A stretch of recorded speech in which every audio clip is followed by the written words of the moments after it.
Okay guys, another day, another vlog. So ngayon, final preparation na namin ng going to Abu Dhabi. So, luckily talaga may nag-order sa amin ng bulk order. So, bago kami umalis, tatapusin namin siya at make sure na walang kulang or walang mga nawala. Gusto ko i-share sa inyo kung ano yung mukha niya in preparation. Ito yung pangalawang bulk order namin. Yung unang bulk order namin, NFC tag. So ngayon, ito yung mukha niya. Ayan guys, 100 pieces yan na clicker. Ayan. Para sa, anong tawag dyan, Lab? Binyag. Para sa binyag. Ayan. So nilatag namin para ma-make sure namin na walang kulang at lahat intact. Yung mga, mayroon na siyang charm at yung keychain nandyan na rin. Yung greeting card or something. Anong tawag dyan, Lab? Card? Yung ganun. Kompleto siya lahat. Binilang naman yung ni Jasmine. Binilang ko din ata. Hindi ko binilang actually. Pero alam ko na walang kulang. Sinobrahan namin ng dalawa para matuwa naman yung customer. So 100 pieces siya. Bale 102. Sobra ng dalawa. Parang gift na rin yun. Customer satisfaction. So yan. Tapos na yung preparation sa bulk order. Ngayon naman, samahan nyo kami. Magliligpit kami ng mga gamit na dadalhin namin. Mga paninda na dadalhin namin sa Abu Dhabi. So mamaya pupunta ako sa sasakyan. Tatanggalin ko yung mga kalat. Pero before that, kailangan muna natin magpalakas. At kakain muna tayo. Nagluto kami ng munting food. Nagprito si Jasmine ng nagprito siya ng chicken franks. Yun yung ulam. May natira pa namang kanin kagabi. So yun na lang yung kakainin namin para tipid, todo tipid talaga. Yun. At yun naman talaga necessary. Kung pwede pang kainin yung mga niluto kagabi, dapat kainin para yung blazing hindi nasasayang. Ayan, bumili kami ng karton this time para mas organize yung mga dadalhin namin. Hindi makalat at hindi masyado marami. At yun nga, yung binili natin nung nakaraan or kahapon na cart, magagamit na natin siya guys. Ito na siya. Ginamit ko na siya. So, ito na siya. Ginamit ko na siya. So, hindi tayo mahihirapan. Nakaabang na lang sa door. Ano siya? Maganda siyang investment pag nag-event ka, small business. Sobrang useful. Kasi, natatandaan ko nung pumunta kami sa Coca-Cola Arena, may event kami doon. Tinulungan kami nung isang vendor din. Nakita niya kami, nag-struggle kami sa mga gamit namin. So, it's a good tool mga pangunahin na tools pag nagpa-pop up events. Alright? And guys, mag-start na ako mag-loading. So, ayan guys, nalagay na natin yung mga gamit natin. Sa wakas, nagamit na rin natin yung cart natin, binili natin kahapon. So, sobrang convenient na siya. So, ang kaganda nito, yung cart na to, natutupi yung handle,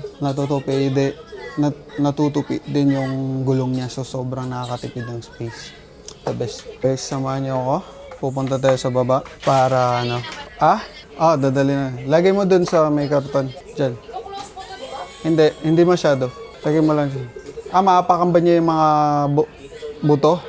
Wag. Ito guys. Dala-dala natin yung Ito yung canopy. Ginawa ko to.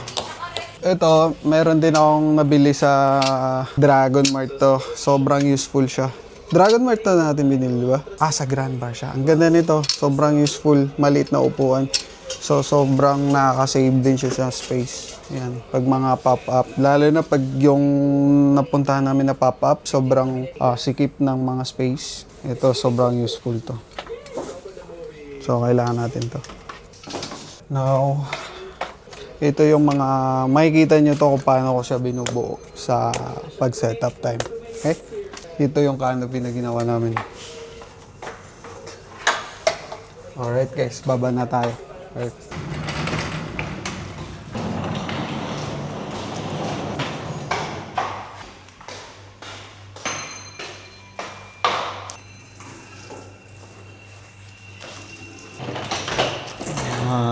Stop muna natin. Mag-automatic na Once na tanggal ko yung stopper, tapos umandar yung elevator, nandun yung mga gamit namin. Siguro nakita ng tao na, ba't may mga laman dito sa elevator? Tapos walang tao. Natanggal ko yung stopper, tapos umandar mag-isa yung elevator, naiwan ko dun sa loob yung mga gamit. Grabe. So, ngayon, pupunta tayo sa basement para i-load sa sasakyan.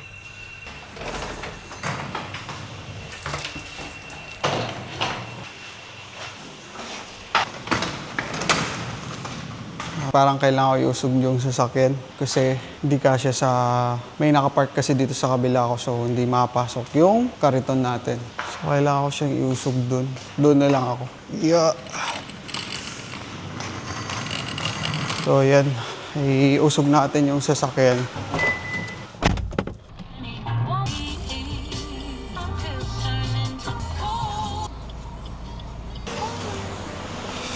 Ayan guys, pwede natin i-load yung gamit. Kasya na tayo. Ayos, kasyang-kasya. So ngayon, yun yung challenge. Medyo mabigat siya, pero wala tayong choice. Try natin kung kaya natin buhatin. Hopefully, kayanin natin.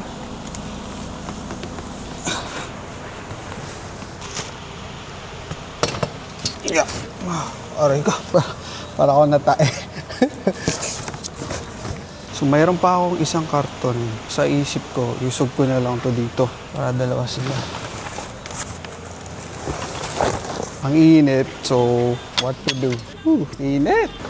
Okay, so, mayroon pang last batch. So, kailangan ko ibalik ulit yung sasakyan doon sa parking. Hindi ko pwede siyang iwan dito. Makaka-block tayo ng mga motorista and magagalit sila. Alright? Ito mga tusok na to, next time galawan natin siya ng paraan na maputol ko siya tapos may dugtungan para napapaliit yung haba. Kaya as of the moment, straight siya eh.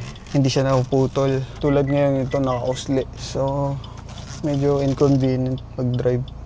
Okay, balik na ako sa taas. Okay guys, so yung pangalawa, yung last batch na karton natin, di ko na siya inusog yung sasakyan kasi magaan naman siya. Bubuhatin ka na lang yung karton. Pero tinanggal ko muna to kasi baka mahulog.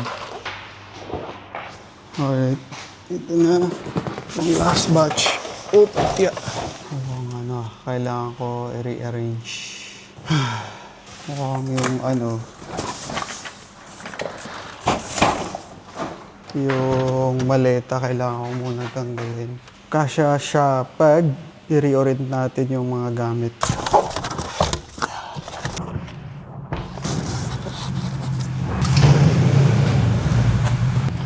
Last attempt. Sweet spot. Smooth. Maliit lang kasi guys yung sasakyan natin.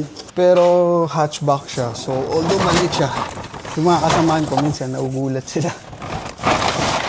Sabi nila, paano mo yan napagkakasya? Paano ko doon napagkakasya yung mga gamit? Magic lang.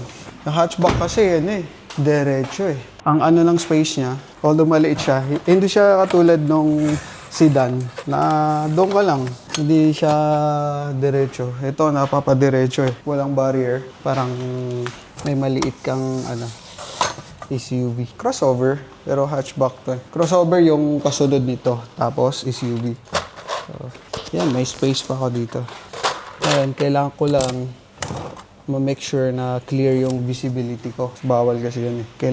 Pero feeling ko, nakikita ko naman yung mga sasakyan sa likod kasi may opening. Ayan yung middle mirror ko, nakikita ko pa rin yung sa likod. So, dapat ganyan, clear lagi. So, ayan, kasya na siya. Close na natin yung kariton. Dito nyo makikita yung feature ng kariton na to. So, yung kariton, yung nakita ko mas mura. Tapos, ito, medyo may kamahalan. Pero, pareho sila, napo-fold din yung handle. Pero yung isa mura. Pero itong gulong, hindi siya natutupi. So, kumakain niya ng extra space. So, ito, pakita ko sa inyo kung bakit ko ito nagustuhan. Yan siya. Tapos, tutupin natin ngayon yung gulong. Tingnan nyo yung nangyayari. Yan, di ba? Tutupi yung gulong. Ngayon. Ayan. Tapos na tayo guys. So, yung ko, visible pa rin. Ayun. Pwede na natin siya i-close.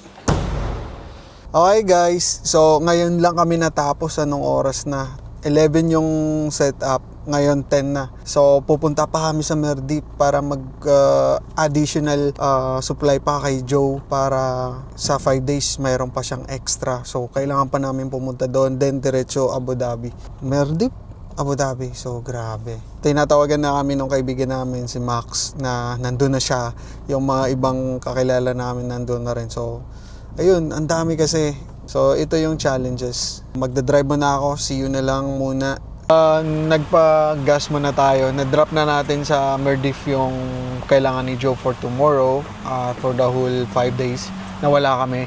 And mag-stop over muna tayo kasi on the way na tayo sa Abu Dhabi. So malayo-layo yung lalakbay natin. And kailangan natin ng kape para pampagising habang nagda-drive. Kasi ninihikab na ako eh. Nandito pa kami sa Dubai, hikab na. So pagas muna para tuloy-tuloy kape, right after that, road trip na. Okay? Okay, see you na lang. Okay guys, nakapag-gas na tayo, ready to go na, full tank na tayo, at pinaka-importante, yung kape. Siyempre, mga 1 hour and 15 minutes yung ride natin doon sa Abu Dhabi.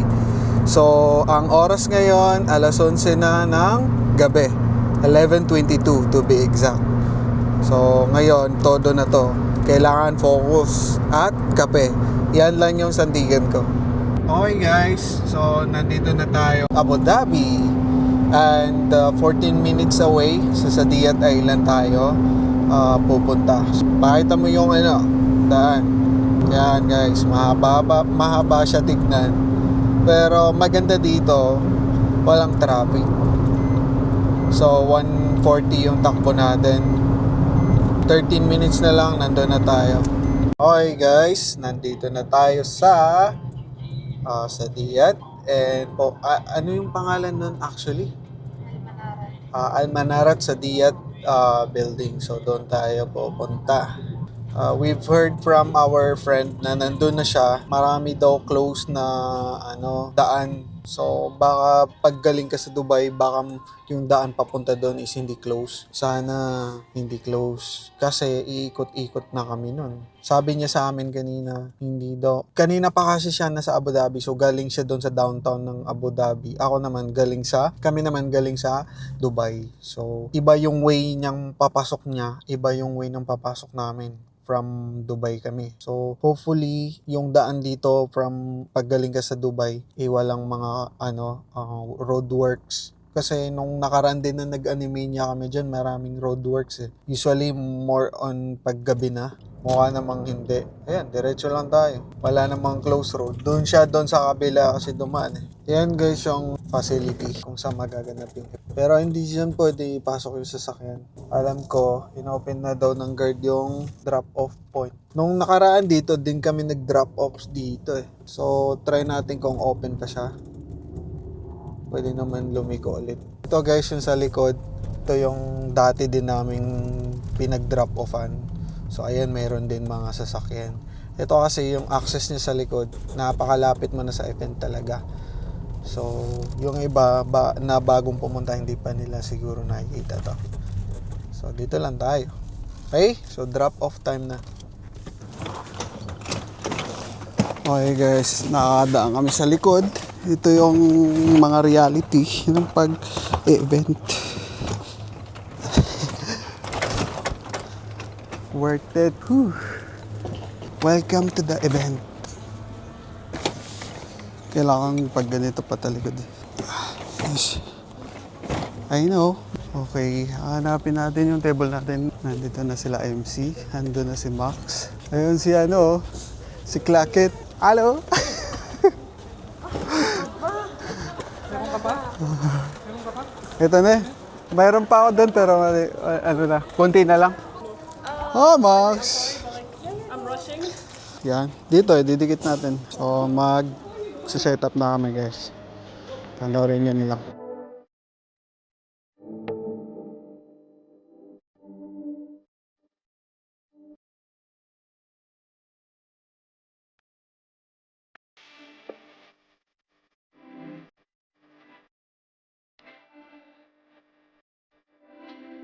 Alright guys, so halfway through lang yung natapos namin kasi magka-close na daw ng 2 a.m. So late kasi kami dumating. Ayan, so hindi pa siya totally tapos. Mapakipakita ko nila yung katapusan ng full setup pag tomorrow na. So kailangan namin pumunta ng medyo maaga. Alas 3 ng hapon yung start ng event. So bukas pupunta kami ng mga hapon ng medyo maaga, maybe 11, ganun. So mag-edit pa ako ng video mamaya pagdating sa hotel. Nakabook na rin kami ng hotel. Let's go. Let's go na. Bye to the black. Bye. See you tomorrow. Bye. Clack it. Okay guys. Stop muna kami. Pinapastop kami. Kung hindi kami pinapauwi, tatapusin namin ng todo. Hi bro. Sup? Musta? Okay lang. Oh, ganda. Other thing. Hello, Oh, Pate. good. Hi. See you tomorrow. Yeah. Cute no? Cute pala ng keychains. Oh, cute. So, yan. Ito yung venue. Ito yung venue. Yan yung sa gaming sa gaming. Yan yung mga nag-game. Tapos, yan. Marami pa doon sa section na kabila. So, hindi mo na kami pupunta. Whew. Madilim na dito sa back and kami dumaan. Okay guys, madilim. Stop ko muna yung vlog. Okay guys, on the way na kami sa hotel. Ganun lang din, makapag-hotel ka lang din pag malayo. Kung wala kaming event, ba't kami mag-hotel? Hindi naman So kailangan talaga kasi dito sa Abu Dhabi wala kaming room. Tapos hindi ka naman pwedeng umuwi sa Dubai after ng setup kasi pagod ka na. Antok ka na nun. Dumating na tayo sa Southern Sun Hotel. So, papark na tayo. Wala pa tayong access pero magsasabi tayo na may booking tayo.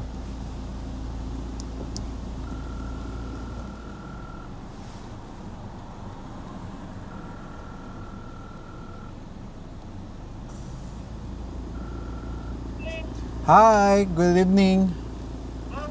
Good morning.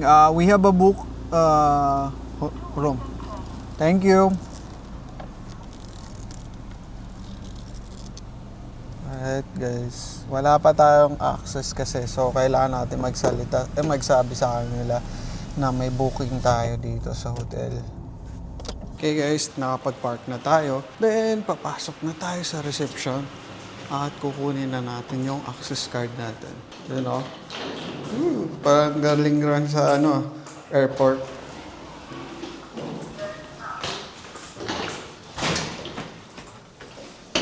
Ground floor muna tayo. Yan siya. Ayan guys, pupunta tayo sa reception.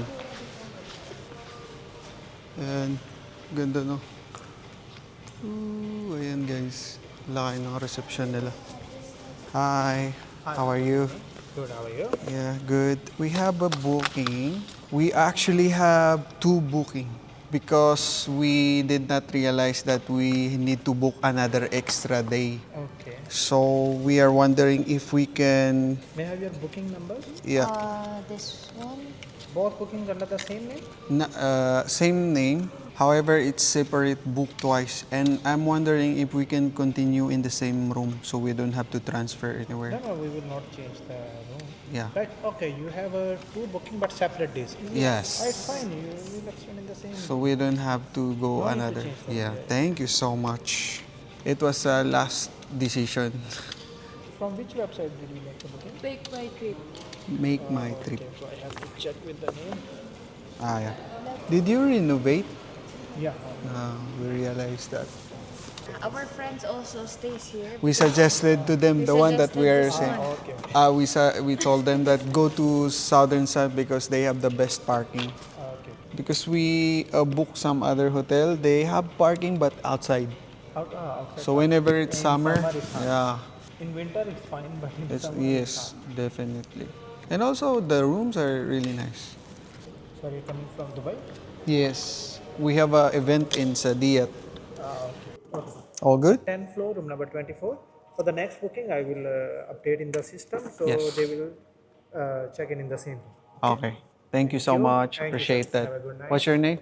Asad, Nice to meet you. thank you. Thank you. Nangyari kasi guys, may 3 days kami na booking pero hindi man namin na-realize na kailangan pa namin ng extra na araw. Nakiusap kami sa kanila na baka pwedeng parehong room continuation. Kasi today kasi isa lang yung booking namin. Tapos nakiusap kami na baka magamit namin for another 3 days yung same room para hindi na kami lilipat. So, pumayag naman sila. Makikita natin yung room natin. Guys, hanapin na natin yung room natin. 1024. 1024. Paghanapin natin. 1024, saan ba yun? 18 to? 18, 20. Okay guys, ito na yung room natin. Yun guys. Yung room natin. Nice. Makakapag-relax. Oh. Okay, pwede na tayong mag-relax. Pero ako, mag-edit pa ako. Yan yung CR nila. Yan yung CR. Tapos, yan yung washroom. Meron ding shower room dito. So, tomorrow, magpapahinga muna tayo. Then, para makapag-focus na ako mag-edit na yun for yung mga vlog natin noong nakaraan. So, see you na lang bukas. Dito na namin i-end yung vlog na to for the setup day. So, tomorrow is the first day of the event. Magsiset up pa rin naman kasi hindi pa tapos. So, kita-kits na lang bukas para sa first day of the event. Magbabay ka na, love. This is the end of tonight. See you on the next one, tomorrow. That would be tomorrow. And yun yung first day ng event. Then, we'll see you. Makikita nyo kung paano kami magtinda in action. To try namin i-cover yung mga pagtitinda in action. Okay? So, ngayon, thank you for watching and goodbye. Salam.